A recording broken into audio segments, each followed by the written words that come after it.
Mr. Wales, the recent attacks on SolarWinds and Microsoft Exchange, as you mentioned in your opening comments very clearly, show that our adversaries are growing increasingly adept at infiltrating our nation's sensitive networks. So I want to just cut right to the chase here. And what, in your opinion, was the core reason for these security failures? And as the lead cybersecurity agency, what specific steps are you taking now to address those failures? Sure, thank you, Senator. Getting right to the heart of it, part of the challenge is that you can only secure what you can see. And over the past decade, our system of protection that has largely relied upon sensors deployed at the perimeters of networks, that's designed to be fed by intelligence, by information from the private sector, has relied upon detecting known malicious activity. And our adversaries have advanced. They're no longer using the same infrastructure to target us repeatedly. They move quickly from server to server, mostly located in the United States. And this is all designed to ensure that we don't know where they're coming from, and our traditional systems, our traditional protection systems, are unable to stop them. And what that means is that we need to look at new ways of understanding the nature of how those threats are emanating, where they're coming from.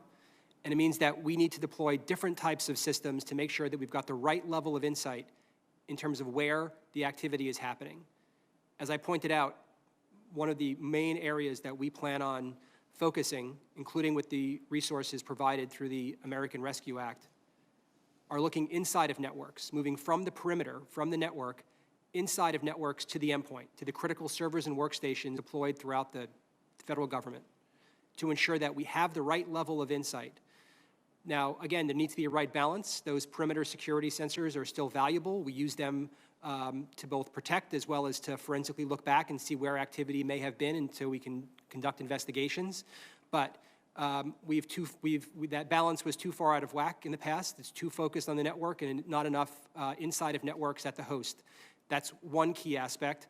But there are a variety of others that the federal government is working through now, including at ways in which we can enhance our ability to provide, we can enhance our supply chain security for the critical software and products that the federal government purchases.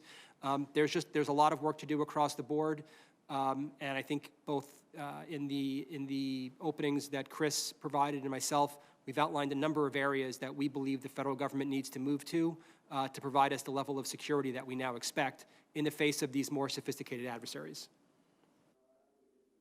I'm going to get to the supply chain issues in a moment, but final question to you, Mr. Wales, is, and you mentioned how you're taking a deeper look in these systems. How can we have assurance that the SolarWinds malware has now been removed from all of our federal systems, and how confident is CISA that the hackers are still not out there lurking in our agencies' networks?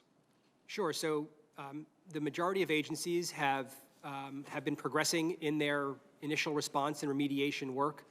Many of them have enlisted CISA as well as third-party agencies to assist them in that effort.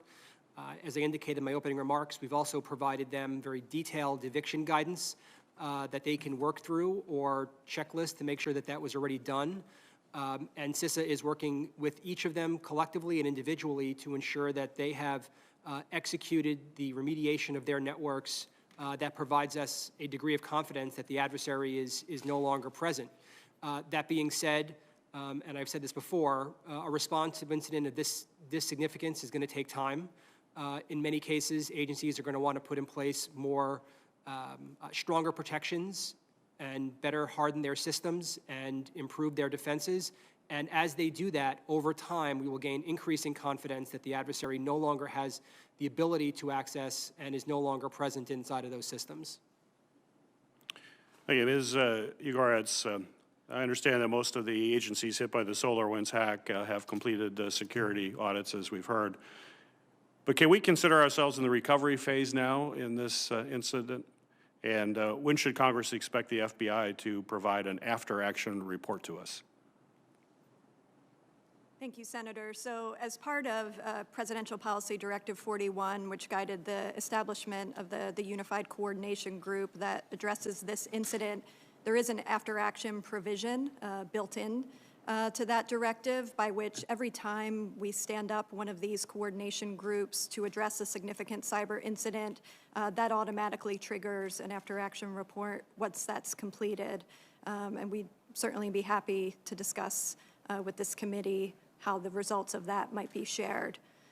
In terms of how to consider what phase of this we are in, as I mentioned in my opening statement, when we look at the incident response to an incident such as this, there's really concurrent lines of effort. So it's not exactly one phase ends and another begins, but the national security and investigative steps that the FBI is taking are running in parallel with that mitigation and recovery effort that CISA leads. And so I would say both of those efforts are continuing for our part. The purpose of those efforts that we are leading is attribution, understanding who conducted this activity, why, and how, so that we can create the widest possible range of responses for policymakers to consider. Law enforcement actions might be part of that response, such as indictments or disruption of infrastructure or other such actions. But we find that it's most powerful when we are able to say with detail and as transparently as possible how exactly adversaries conducted this activity and ultimately who was behind it. And the effort to develop that information investigatively continues. Well, thank you. Mr. DeRusha, we're going to, I'm sure many of my colleagues will ask more questions related to supply chain issues, but I just wanted in my remaining time here just to ask you about legislation that I introduced last Congress, the Supply Chain Counterintelligence Training Act, which will ensure that appropriate officials are trained to identify counterintelligence threats. We weren't able to get that across the finish line last session. We plan to reintroduce it and move forward. I know you're familiar with the legislation. Would you support that, and why is it important?